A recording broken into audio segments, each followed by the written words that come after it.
Have you ever thought about giving up on something that you love, on something that you're passionate about? In particular, in the creative field, it's sometimes hard to keep that motivation going, keep that inspiration going. I've felt it, and it's common. And if you're thinking that too, I'm here to tell you that you shouldn't give up. And I'm going to tell you why. Uh, it's a hard thing to do, whether your creation is music or film or photography or editing, content creation, whatever it is, writing. It's not as tangible as other jobs can be. And this is no slight to any job that anyone else does, but it can be a challenge to, constantly get that satisfaction and that reward that you expect to get. And it's easy to get down on yourself. Sometimes that can be peer driven, and I've been part of that as well. What's funny is people will compliment you, and that means the world. And you might get 10 compliments, and all it takes is that one negative to, ruin your day, ruin your week, hopefully not ruin your life, but it happens, right? And I think that sometimes by sharing these stories, we can help each other. My story is way too long. You don't want to hear it, but it started way back in the 90s when I was into music and photography, went to school for video, film, and music production. And at the time, it was not that easy to work. I mean, I got jobs on films. I got jobs on, nothing big, just little video productions. But at the time, I wasn't touching any equipment. I was getting coffee, running to pick up lunch for the producers. And that's number one advice on why you shouldn't give up, because we're at a point now where anybody can do this. You don't need to go through the system of, picking up coffee for a high-powered producer, because I don't think that helps. You can now pick up a camera. You have one in your pocket. You have this. You can pick this up and record something and make some wonderful art with it. And that's another thing that I think bogs us down sometimes, at least myself, is the gear envy. If you're like me, I watch a lot of these tutorials and camera reviews, lens reviews, and it's healthy to want to try new lenses and try new equipment, but it becomes a bit of a crutch sometimes. A personal story that I'll share with you is back in 2017, 2016, I started my first feature film, and I filmed it on the Blackmagic Production 4K camera. Great camera. 5 years later, I did my second feature film, and I used the same camera. And I had pretty much the same crew, and in some ways the same cast. And when I showed them the first batch of footage, they all said, wow, whatever your new camera is great. And that was the lift that I needed. It wasn't the new camera, it was me. I got better. And that's something that we need to take into consideration. And I get it, it's easy to get that frustration and to think, I'm not that good. And if I had this new piece of gear, I would be so much better. And I go through that too. But there's also the fatigue of creating something. When you always have to think and come up with things, it can get a little tiring. I know, you have to think. But it's true. If this is what you do for a living, you count on that. And, it's important not to let it get the best of you. I started to really take my channel seriously about a year ago. And as the subscriber count and the watch count was, rising, and I was getting, people reaching out to me for reviews and sponsorships and whatnot, I had to stop and take care of my aging parents. And the numbers suffered, and I got a little down in the dumps. But it was important for me to know that I had to do that. And it was okay to stop, because you can always come back. And We all know if you're doing this on YouTube or any social platform, there's that consistency thing. And it's true, it is helpful, but at the same time, you have to make sure that you take care of yourself. I used to run marathons, and it taught me a lot. It gave me a lot of discipline. The training was a lot harder than the event itself. Plane's going over. It really taught me how to prepare for things. And it also told me that it was okay to fail, because the training's harder than the race, as I said. And some of those training runs were not pretty, but that's okay. That's why you do that.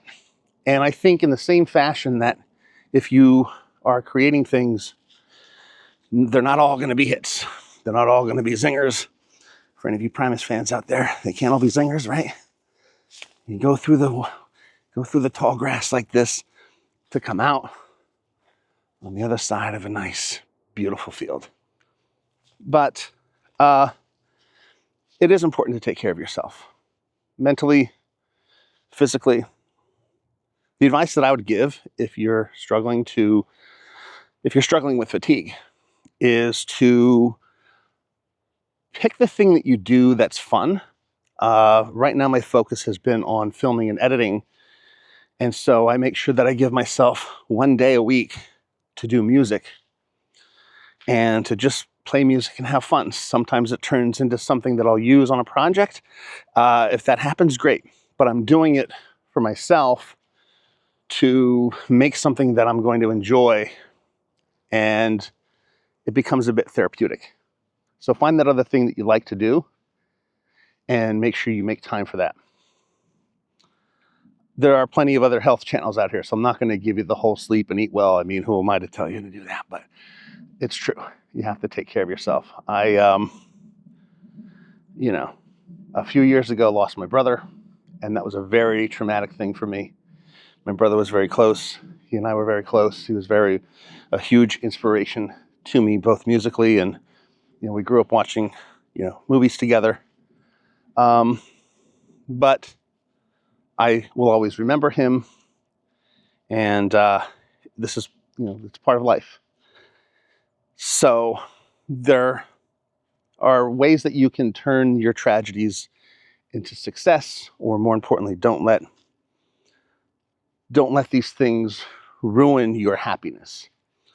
How you measure success is also beneficial to your happiness, because sure, we'd all like to be millionaires and to not have to worry about things financially, but you have to be realistic about your goals of what is success.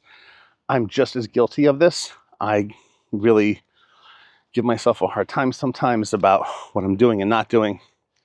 And lucky for me, my wife will remind me of the victories, the small things, to quote Rush, one little victory is sometimes all you need, is that little, just that little spark to remind you of how good you are and the things that you can do. I'm going to leave you with a story of something that happened to me that hopefully can help you overcome any of the creative struggles that you have. Back in the early 2000s, I did a project for Kevin Bacon's dad, Edmund Bacon. And I was so happy to work with someone who was, quasi-famous. Well, his dad's quasi-famous. And I got paid, which was nice. And he loved the work until he didn't. And when he didn't, he was, very mean to me. He told me I didn't know what I was doing. He told me I was a fraud. So that stung a little bit. But I moved on. And a few years later, I was doing work for a client, Elizabeth Osborne, who is a part of the art community in Philadelphia. She's a teacher. And we got around to telling the story. And she said, "Oh, don't listen to him. He always does this to people." And she came to one of my screenings and she said, "Keep doing what you're doing. You have a great eye for composition," paid me all these compliments, only to find out later that she's the one who taught David Lynch art in college. So the parable or the story here is, there will be Edmund Bacons in your life who will tell you that you're no good, but look to the Elizabeth Osbornes that tell you that you're great. I would rather take the compliment from the person who taught David Lynch how to do art than to mull over my worth from, no disrespect to Kevin, but his father's words to me. Look to the people who lift you up and look to the people who are there to support you. And sometimes it has to come from within you to know that what your self-worth is. And part of succeeding is failing. And that's okay. There's always tomorrow. Get out there and do those training runs for that big race. And hopefully you can make some great art. The last piece of advice I'm going to give you is that we are in such a unique phase of content creation, if you want to call it that, whatever you want to call it, filmmaking, photography, music, because there's such a change happening. I love movies, I love music, but we're all tired of the same regurgitated thing, and it's just more accessible now. Back to what I was saying earlier about how we can all afford these cameras and this equipment, and we don't have to go through the big studios and run and get coffee for people other than yourself. So take advantage of this. Be part of that change. I'd like to think that there are going to be some great stories out there that all of you are going to tell, and that you're going to tell, because I do believe in you, and you should believe in you. And I'm hoping to put this message out there for anyone who is going through it and needs a little bit of a lift. I like to make most of my comments positive with people out there. I appreciate all of you who do what you're doing. It's nice that we can learn and be inspired by each other out there. And I'm going to get off my high horse now and head back home. Thank you. I want to hear from you. What are your struggles with creating? And did this help? Will you hopefully get out there and make more wonderful things? I hope you do. Thank you. I'm thankful for you. I'm thankful for the opportunities that I have. And I'm thankful to be part of a creative community.